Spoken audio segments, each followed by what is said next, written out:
We're ready. Where'd Brandy go?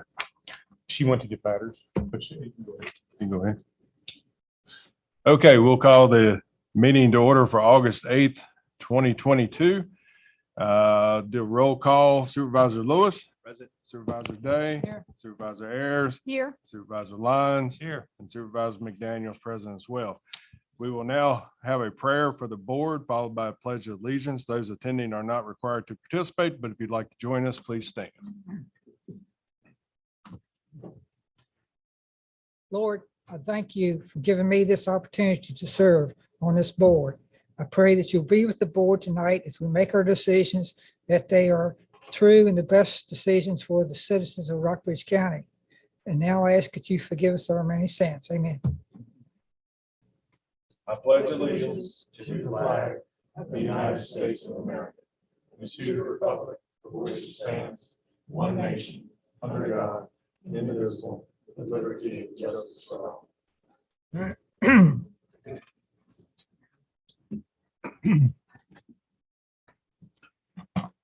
We will hold citizen comments near the beginning of the meeting. We will do our best to take citizen comment remotely. There are two options for citizens to offer comment. To join by telephone, you may dial into one of the numbers listed on the county website. The webinar ID and password are there for your convenience. Citizens wishing to simply view the meeting live or after the fact can do so on the Rockbridge County Board of Supervisors YouTube channel, also available on the county website. If you wish to make a citizen comment as a Zoom meeting participant, you will use the raise your hand feature. You can press the raise hand button on the bottom of your Zoom window or press *9 if you are calling in by telephone. Are there any changes to the agenda? Just one, Treasurer Betty Travato is with us this evening. She's asked to give the board an update on delinquent tax collections during the financial report. Okay. Are there any recognitions or presentations this evening? No, sir. Okay. Next up, we have citizen comments. Are there anyone signed up to address the board?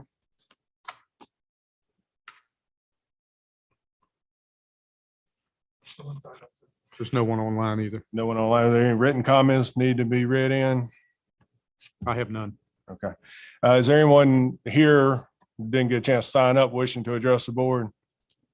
Okay. Let's see here. We have the approval of the June 21st joint school board meeting minutes and the July 25th work session and regular meeting minutes. Has everyone had a chance to review that? Any questions, concerns, comments? If not, is there a motion to approve? So moved. And second? Second. All right. Ms. Ayers, Yes. Mr. Lyons? Yes. Mr. Day? Yes. Mr. Lewis? Aye. And Chair votes yes as well. Next, we have the consideration of the county financial package. Mr. Harrison? Yes, sir. First, my apologies to the board for not having the revenue and expense report. We are working on that and we'll have it to you before the next board meeting. Our total expenditures for July was $1,129,748.98. A large part of that is $632,000. That's half of our payment to the Virginia Horse Center. We pay half up front in July, August now, and then the other half in June. So that's January. with that said, with that, everything's well within budget. We also have established a new fund, and that's Fund 223. That's the opioid settlement fund. We received our first payment of $9,555.92. Should amount to a little over $315,000 over 15 years. Part of the money is restricted and part of it's unrestricted, but until Ms. Huffman gets more clear direction, we are considering that all restricted until the terms are fully cleared. And if it's anything like the ARPA or the CARES Act funds, once we get official notification, probably wait till a few more months until we get revised numbers. We also had Mr. Suter and I met with Davenport to go over upcoming projects that will require bond financing, and also met with our bond counsel today, which we finally put one and one together, and we have worked together in the past. And that meeting went really well, as far as us being in Rockbridge County being in a good position for any future bonds. With that said, we have a resolution to approve the bills, and of course, Mr. Votto is here. One quick clarification on the Virginia Horse Center. It's not, just want to make sure the public understands it's not a payment from the county to the Horse Center. It's a prepayment of, it's a fund anticipation payment, and it's done that way to satisfy the USDA to make sure that we've got a reserve payment available at all times in that account. So City of Lexington does it too. We front load it, and then the payment is actually made through the lodging tax. 100% of our payment. Yep. You're asking for approval to pay the, Yes, sir. Just approval of the bills. is there a? So All right, second, I'll say. Mr. Lewis, Aye. Mr. Day, Yes. Ms. Ayers, Yes. Mr. Lyons, Yes. and Chair votes yes as well. Mr. Otto, happy to have you join us. This is the yearly requirement of the treasurer to report all unpaid or uncollected taxes at the end of fiscal year. So hopefully the report got into your board docs, and we have outstanding balance of tax June 30, 2022, $11,851,851.12. That includes the second half of real estate, which is actually not due until December, of $9,484,000 roughly. And so that amount of actual delinquencies for bills prior to that time is $2,368,199.05. And I have both the summary and the detailed report here for your review. Or as in the past, I could just forward it to the fiscal agent. Mr. McDaniel, would you like this, or would you like me to give it to? You can give to Ms. Harrison, it's fine. Thank you. We trust him, Betty. It's all right. Thank you. But it is there for you to That's right. review as well. Okay, The uncollected, I mean, is it in line with what you've seen in past years? even with COVID, yes, it is. So those dates being moved during that time frame of not a June 5 date, it was lower in the month of June. So yes, it's still in line. People are used to a June 5 due date. So you will collect all this, or at least 95% of this, Of the current years. 2,300,000 Yeah. and some thousand. Mhm. This one's on record for saying Yes. that. No, I know that from previous reports. It's been good for your office, and appreciate it. So, Is there any other questions for Mr. Ryder? Thank you so much for everything you do to help the county.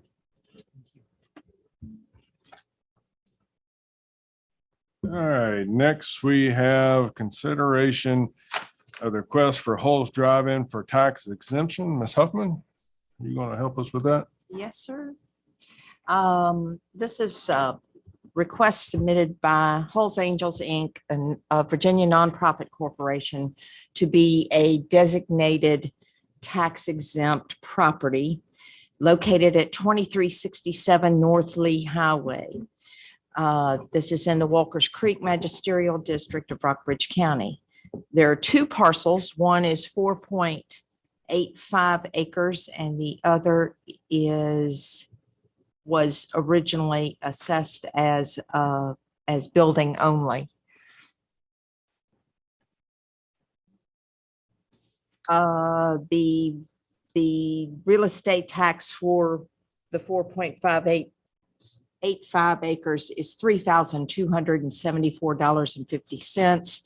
The annual real estate tax on the other parcel is $413.66. So the total, based on the current rates and assessments, the current year's exemption would be $3,688.16.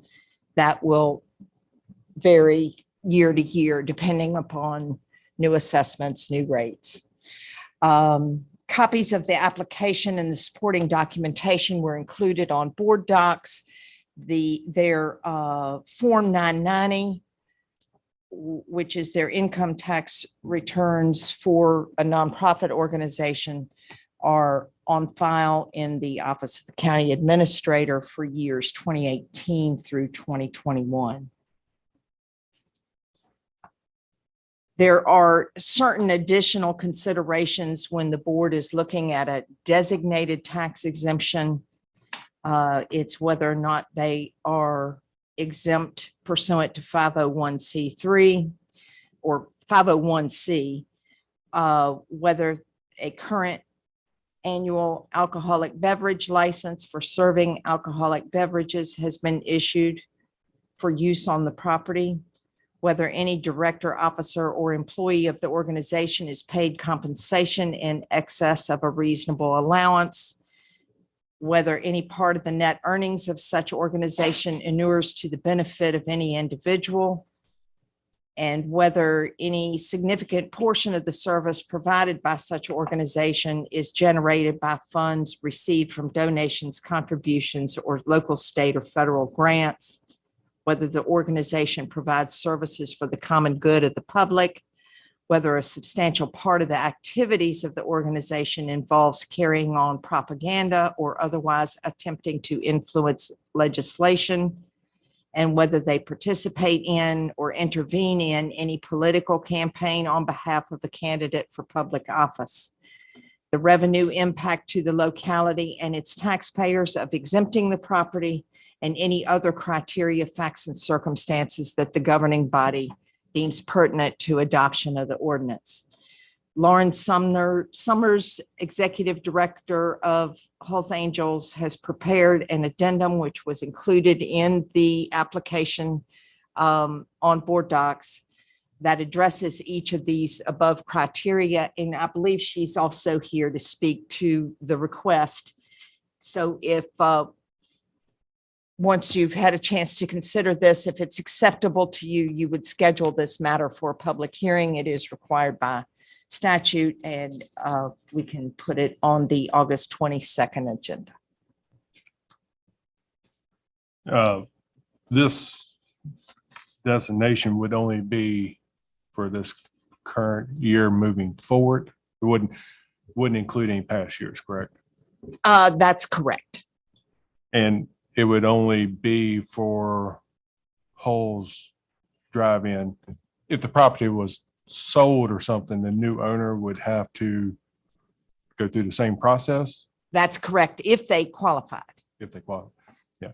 And if for some reason it was sold and wasn't a drive-in, again, if the property changes hands, it would have to come back before the Board of Supervisors for reapproval, correct? That's correct. This is strictly limited to Hells Angels. Okay. Any other questions from supervisors? Ms. Summers, if you would like to address the board, please come forward. Well, I'd just like to say thanks for the opportunity to file this application. The reason that there are the two different parcels is in the past, we rented the property and the property owners paid the real estate tax on the land, but Hall's Angels paid the real estate tax on the improvements on the property because the improvements belonged to Hall's Angels. So that's why there were two different parcels. It's not actually two different pieces of land. One is for the land and one was for the improvements. And so now that can be rolled into one since we did complete the purchase of the property as of October 5th of 2021, due to a successful capital campaign. And we do have a mortgage, which again, another reason why the tax exemption would be very helpful at this point, to get us through, finishing off paying for the land. And I'm happy to answer any questions. And if there's anything that you ask that I can't answer right now, I'll be happy to get those answers to you. But we do feel that what we're contributing, both between the admissions tax and the food and beverage taxes, we see Halls as being a definite contributor and benefactor to the county. And the little bit of help that the real estate tax exemption would be, very helpful to us in our budget since we seriously operate as a nonprofit. So, anybody have any questions for me? Any questions from someone? And I also wanted to say, I really appreciate the support, and 6 of our board members are here tonight to, for moral support and just as great stewards to the community as well. I think I can speak for our community. We appreciate all that you do for our community and having you in our community. So thank you for being here. Thank you for addressing us. Is there a motion to advertise for a public hearing at our next scheduled meeting? So moved. And second? I'll second. All right, Mr. Lewis, Aye. Mr. Day, Yes. Ms. Ayers, Yes. Mr. Lyons, Yes. and Chair votes yes as well. Thank you. Thank you so much. Yes, ma'am. All right, let's see here. We have an update on Goshen Library. Mr. Suter? Yeah, so recently the county was notified that the Rockbridge Regional Library Board had determined not to renew their existing lease with the Goshen Library facility, which has been in use since 1998.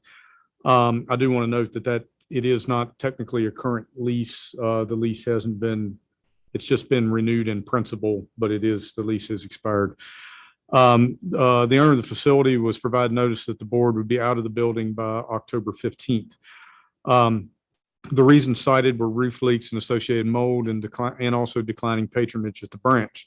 Currently, the library board and executive director are seeking other options for service to Goshen, which could include working with the Goshen Volunteer Fire Department to provide a more limited service, approximately 2 days a week, in the fire department community room, or potentially on the bus.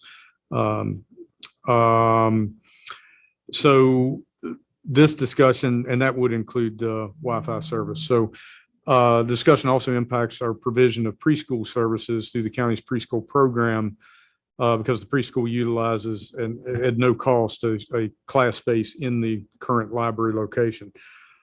Given that the preschool school year starting is upon us, I've communicated with our department head in that area, Edwina Schaefer, and they're going to start in the current location, and then we're going to have to react as we move ahead. We're looking at different options. One of those options may be use of the fire department's community room. I have talked with the fire department president, and we'd have to do some agreements for that, make sure we had insurance right and everything. But we are going to start at its current location and then try to be nimble. On August 2nd, Supervisor Lewis and I met on site with members of the library board on site at the library staff, including Executive Director Julie Goyette and Town Councilman Steve Bickley. Supervisor Lewis and Councilman Bickley asked the members of the library board and Ms. Goyette to reconsider that decision. And I would characterize it as a fairly impassioned plea to reconsider that decision. Town council subsequently had a discussion on the matter. It's April 2 council meeting, and the library board then met last Thursday simultaneous to our agenda posting. So I couldn't really tell you what was decided in that meeting when we posted the agenda. I said I would update you tonight. And prior to that meeting, Walker's Creek resident Don Hinkie delivered a letter to the chair of the library board. I provided a copy of that letter to you as the Board of Supervisors. The outcome of that meeting was that no members of the library board moved to reconsider their previous decision to cease the use of the building in Goshen, and thus the prior decision stood to not utilize Goshen after or utilize that building after October 15th. The purpose of this report tonight is to provide the board with some visibility on the issue to allow for additional discussion at the board level. That's pretty much my report. I'm happy to defer to I don't know Supervisor if Lewis. defer is the right word, but there, in your written report, I would like to clarify a couple of things as I understood from our meeting. The reasons that are listed here were given verbally. There's never been anything written given to the county to know what exactly the issues are. It's been discussed, and then when I specifically asked the executive director for it, she refused to give that to me. So we don't really know what they all are. And it's just a terrible thing for Goshen to have happen. There is hopes for a community center, as we all know, and this board has been kind enough to support their search for that, but that's got to be several years away. So there'll be a significant period if the library returns to a building, a bricks and mortar site there in Goshen. It'll be several years before that were to happen. So it's pretty frustrating. The notice that's Mr. Sugar also received was the day before the voting was going on. So we really didn't have time to try to assist or work with or anything like that. So that's saddening to me as well, but that's where it is now. And that's what that board, which controls the library, has voted for. But the services that will be offered obviously can't be the same. The library does have intent through other methods to, obviously continue to serve the citizens, but it's not going to be, a 6-7 day a week thing as has been in the past. Although it seems the hours have been lessened more recently, but still, there was at least option pretty much daily. So it's a difficult decision. I wish it had been different, but that's what we understand from the executive director and the library board at this time. I failed to note to add one thing. Ms. Goyette did call me on Saturday and said that she and the library board would be willing to enter into an MOU or a memorandum of agreement of their intent to physically relocate to Goshen at such time as in concert with a community center. I said I would share that. I should have put that in my initial report as well. If we're holding preschool classes there and there's a suspicion of mold, shouldn't that be inspected and understood what is actually there? Yeah, that's what I've suggested. Yeah. And whose responsibility is that? I would think that it would fall on, if it's specific to the preschool, I would think it would fall to the county to work with the landlord to check that out. There are various local companies that will test for that.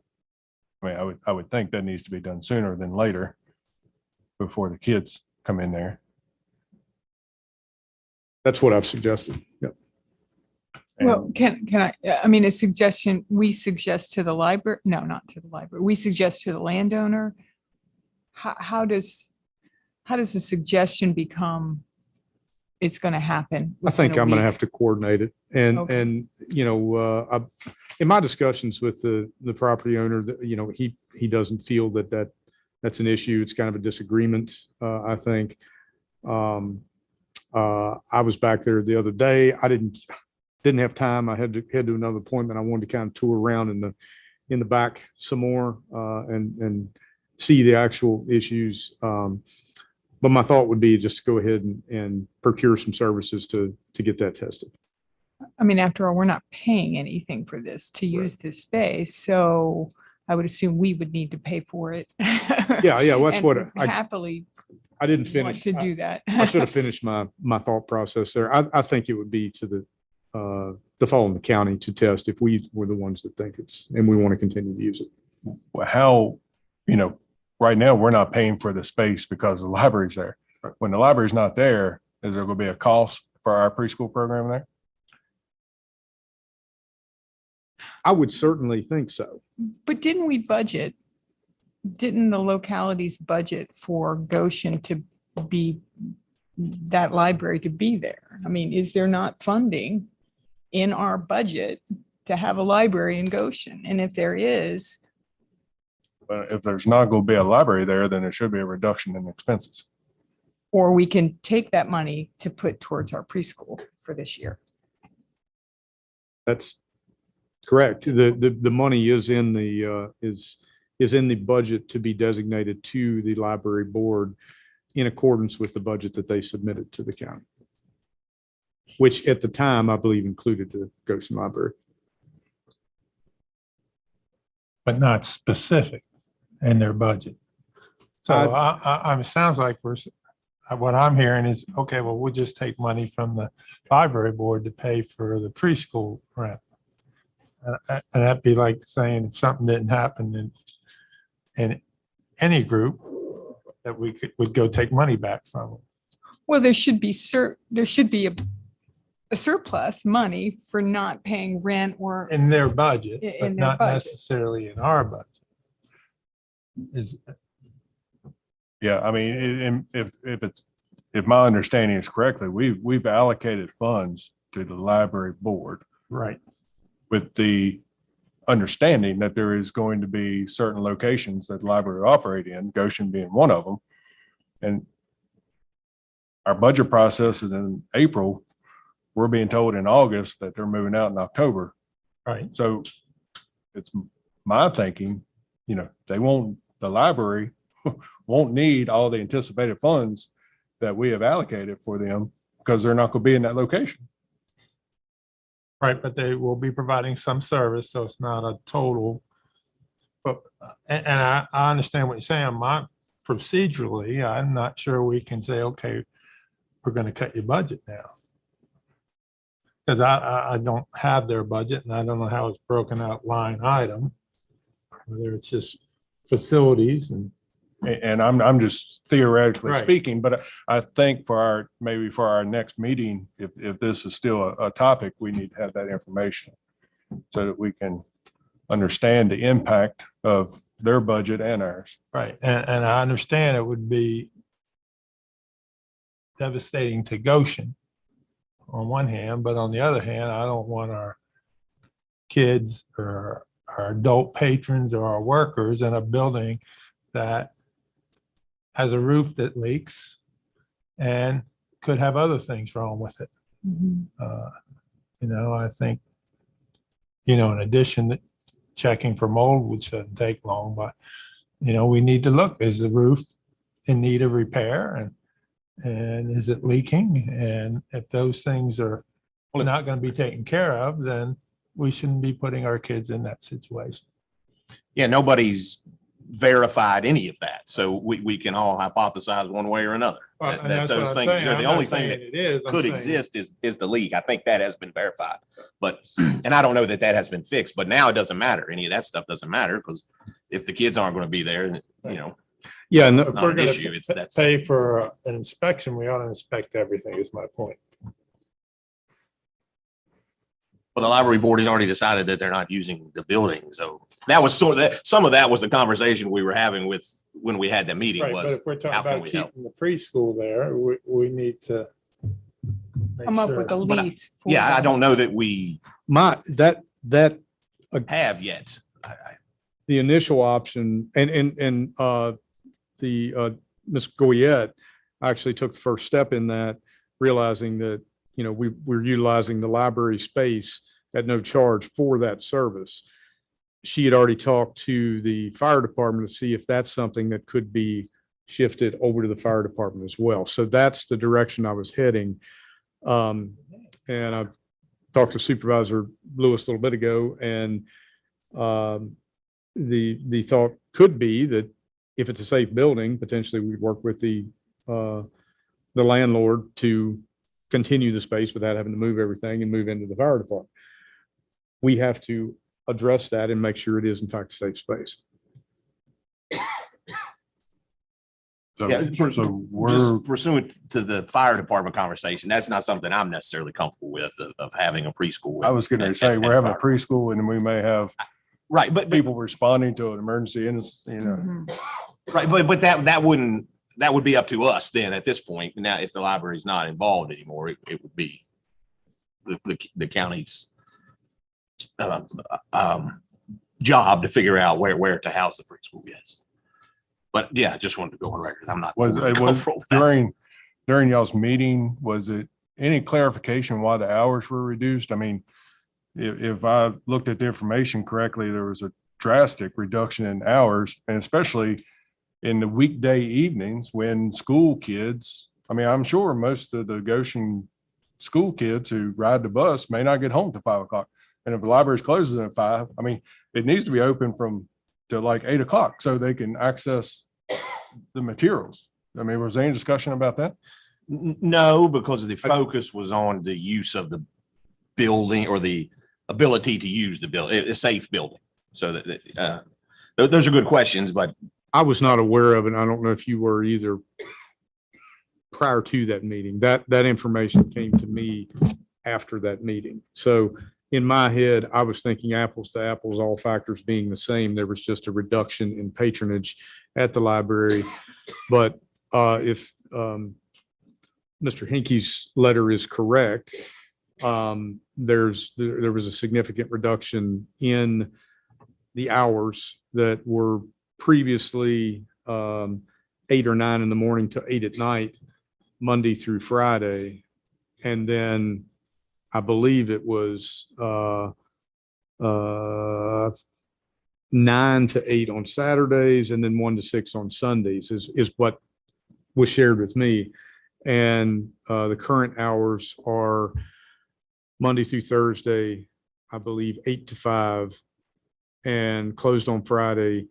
Saturday, something along the lines of 10 to 2, and then no hours on Sunday. So again, I need to verify Mr. Hinkey's information there, but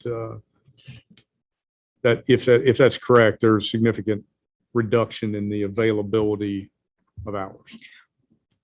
It's sad enough for a community to maybe just temporarily, but still lose their library. But I am very concerned about the preschool and not having that community lose their preschool as well.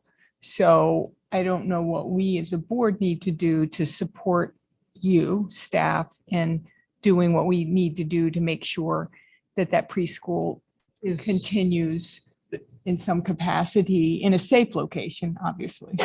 Is there any way that could be relocated to Grace Bible Camp? I talked to Ms. Schaefer some this morning, actually, about this. And she said some years ago, there was an issue that came up, separation of church and state, as far as public funding going towards that. Same thing with weekday religious education is what I took it, that couldn't have that in a church or an affiliation.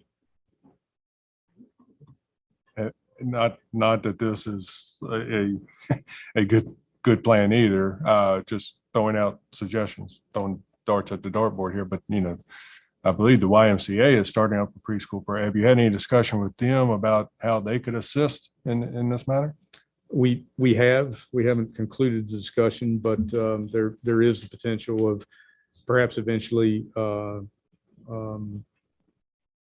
collaborating with the YMCA to potentially meld programs. But in that, I mean, in that area, not, That's part it of the won't do us discussion. any good to bring those children into town. I mean, that's not the point. I mean, I would hope it wouldn't be. It's part of the logistics we would need to discuss. Okay. Yeah, they're kicking off a pretty ambitious preschool program right now. Across the street from Melbourne.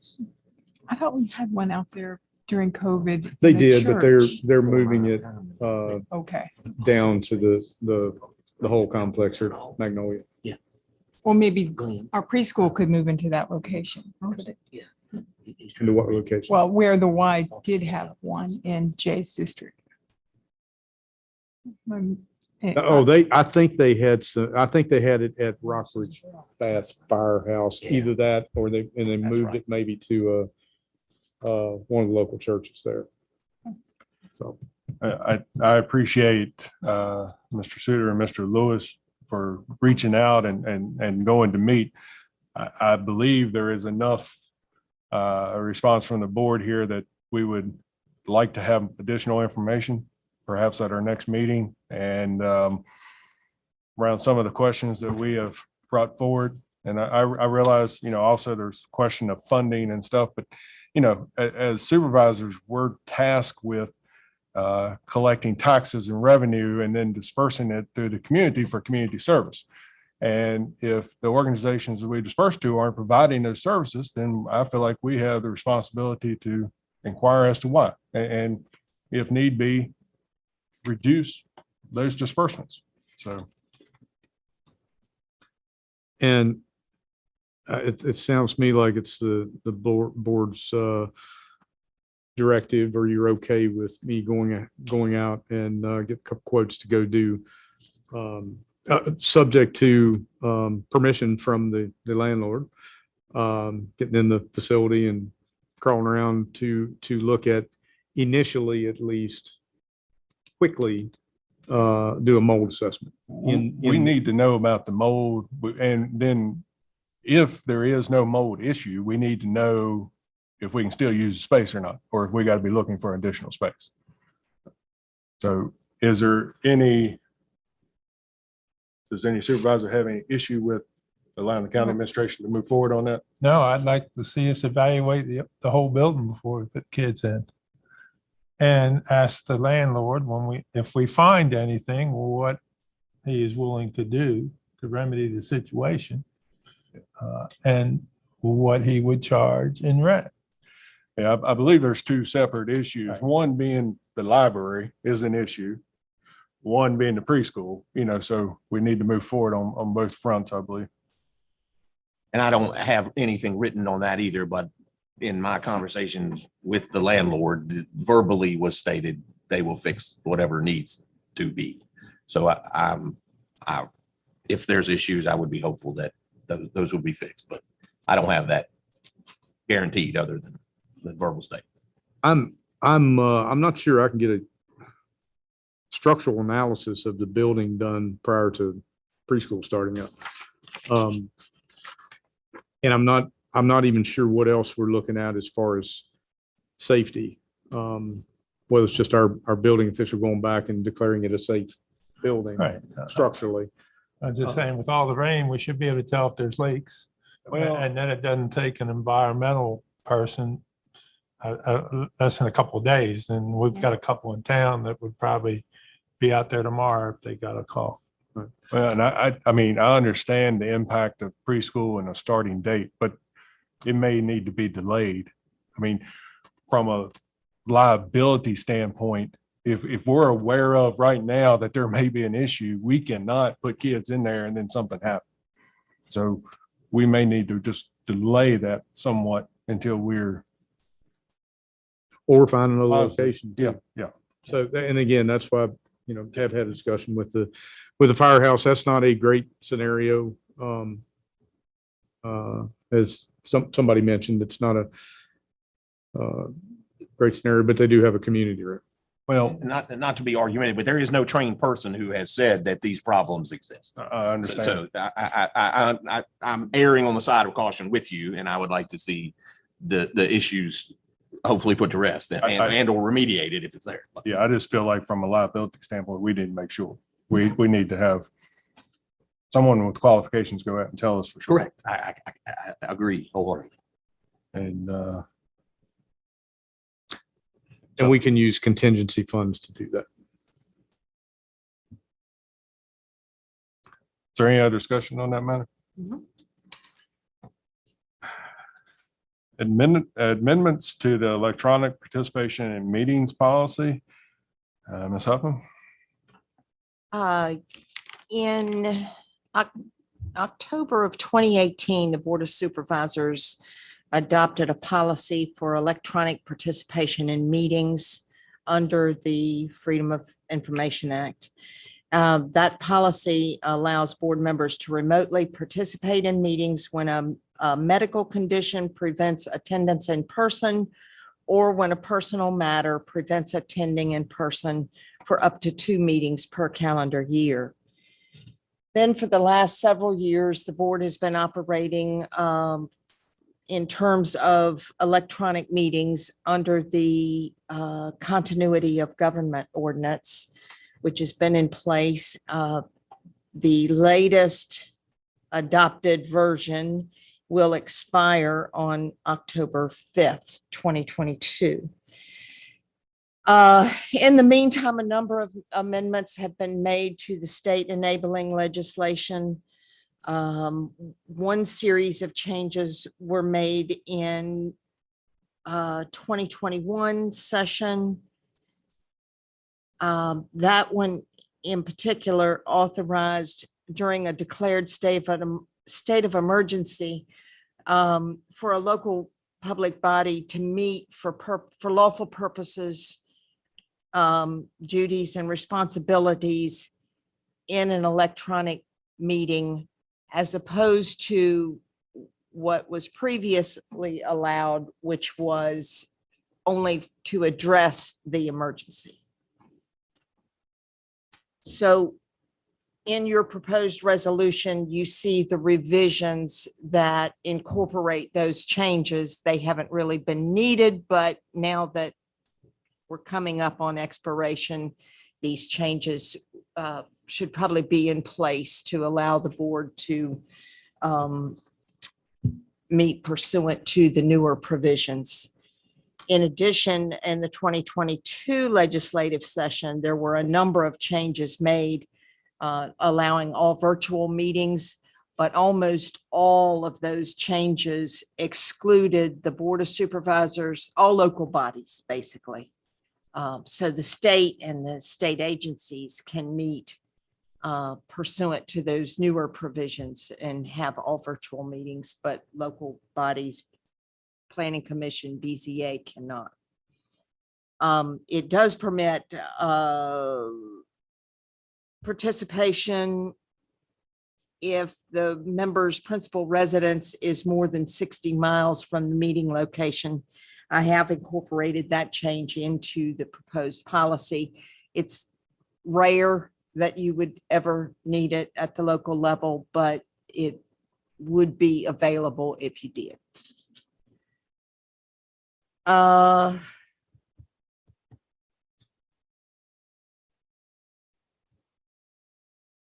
think that covers all the points, but if you have specific questions, I'll be glad to try and answer them. And if it's acceptable, you can take action this evening to adopt the proposed resolution. Any questions for Ms. Huffman? Ms. Huffman, the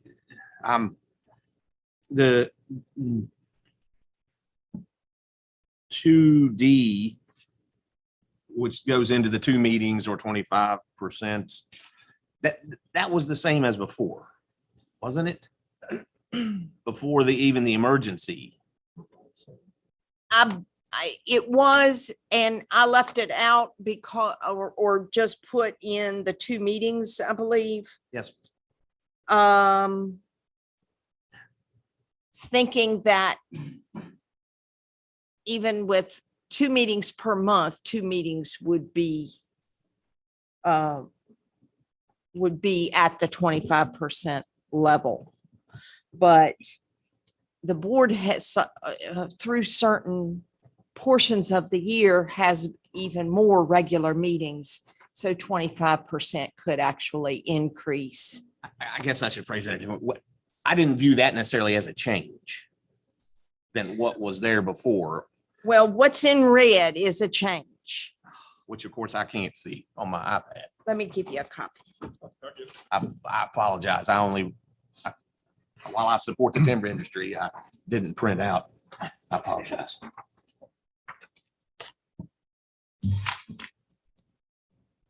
So the 2 meetings is if during a calendar year is if a supervisor just, for whatever reason, cannot make a meeting. Right. But that doesn't count should a supervisor have a medical condition or test positive for COVID or anything like that. They would still be allowed to Zoom in and it wouldn't count against the 2 meetings, correct? That's right. Any medical condition and or the medical condition of a family member.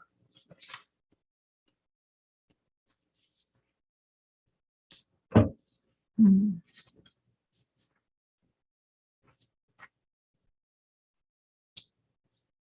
I don't see the need for C though. The 60 miles. Right. You shouldn't live outside the county.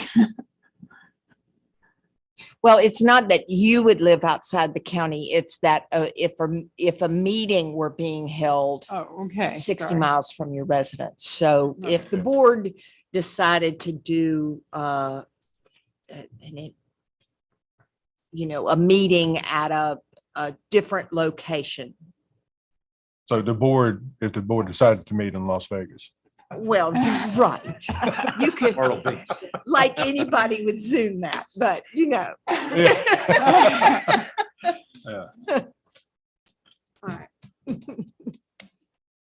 Gotcha. So I think I was trying to overcomplicate this. A lot of the basic content is the same. There's a couple additional exemptions for what you can do for the 2 meetings or why you can do the 2 meetings remotely. And then it adds for citizens to be able to join remotely and that sort of thing. So, that's right. yes, ma'am. All right. And it I doesn't was- change anything as far as this simply addresses board member participation electronically. Like having Zoom meetings and YouTube recordings available for the public to participate is something you can continue to do regardless of this policy. And this policy would exist beyond whenever the continuity of government ceases, correct? That's correct.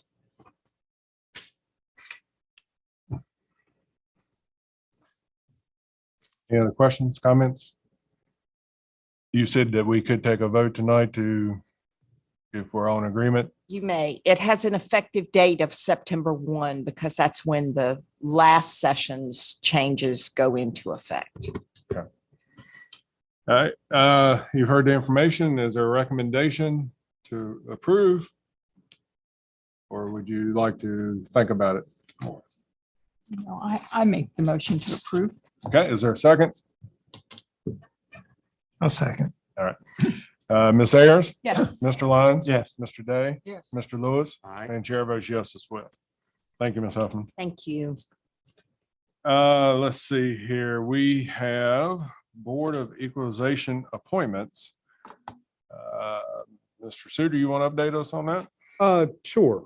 It's every 6 years now, you've got to appoint a Board of Equalization or actually recommend to the circuit court judge a Board of Equalization or members of thereof.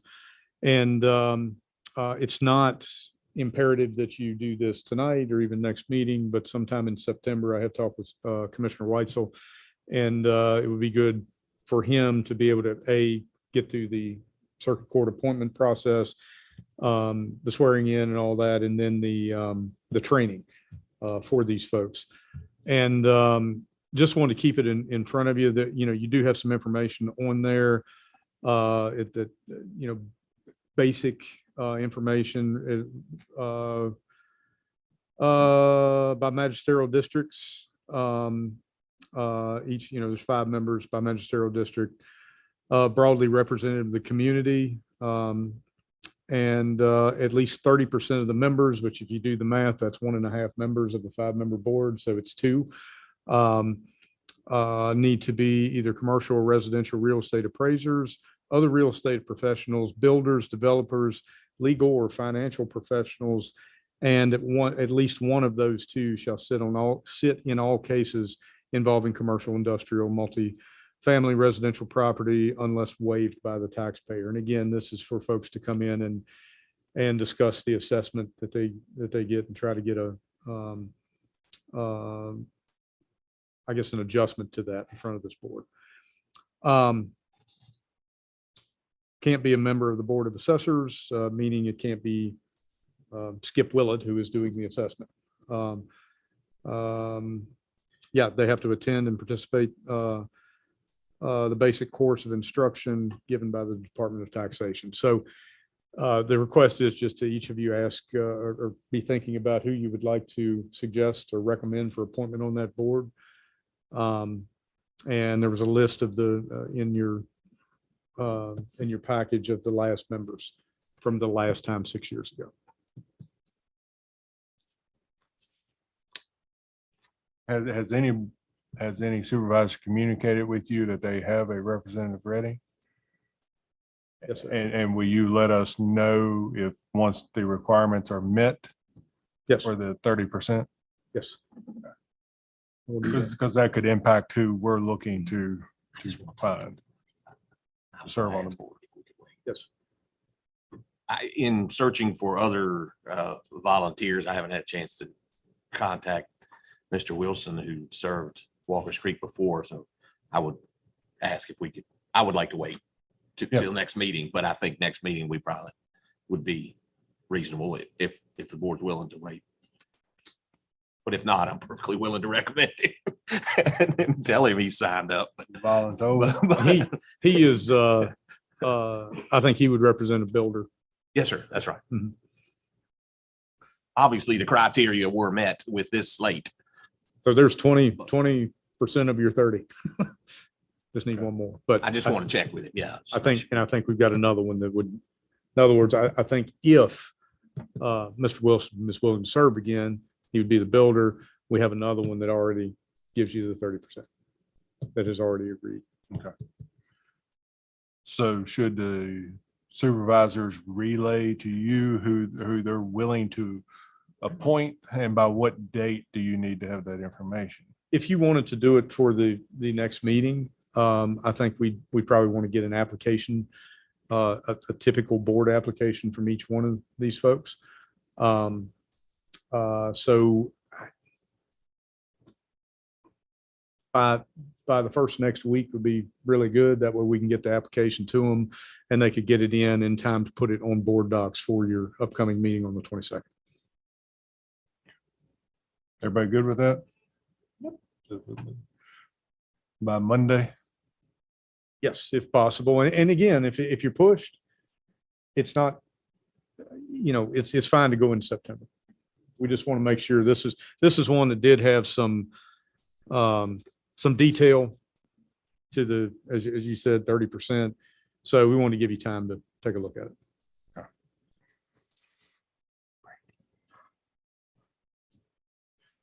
All right, next we have Planning Commission replacement for Mr. Alphen. Term expires January 28, 2024. I believe we have an application from Shane Watkins. Mr. Lewis, would you like to speak on that any? That's correct. Yeah, sorry about the initial miscommunication. When at the time I initially spoke with him, we had an EDA vacancy as well. So when he initially sent the application, and he put the wrong board on there, but he's fully aware of the Planning Commission is what I asked him to do, and he's willing and interested to do it. So I was excited. Anybody have any questions about Mr. Long? Would you like to formulate that in a motion? I would move that we approve Mr. Shan Watkins to serve on the planning commission for the Walrus Creek District, effective immediately. And is there a second? Second. All right. Mr. Lewis, Aye. Mr. Lyons, Yes. Ms. Ayers, Yes. Mr. Day, Yes. and Chair votes yes as well. Next, we have the monthly staff reports. Everyone had a chance to review those. Are there any questions, concerns, comments? If not, is there a motion to approve as presented? So moved. And second? I'll second. All right, Mr. Lewis, Aye. Mr. Day, Yes. Ms. Ayers, Yes. Mr. Lyons, Yes. and Chair votes yes as well. I don't believe we have any public hearings for tonight. Thank you, Mr. Slayton. And let's see here, are there any board comments or committee updates? The only comment that I have is school will be starting in the next week or two. Please be careful and vigilant as you're out driving. The safety of our children. Is there any other comments? If not, is there a motion to adjourn? So moved. Second. And a second. All right, Mr. Lewis, Aye. Mr. Lyons, Yes. Ms. Ayers. Yep. Mr. Day, Yes. and Chair votes yes as well.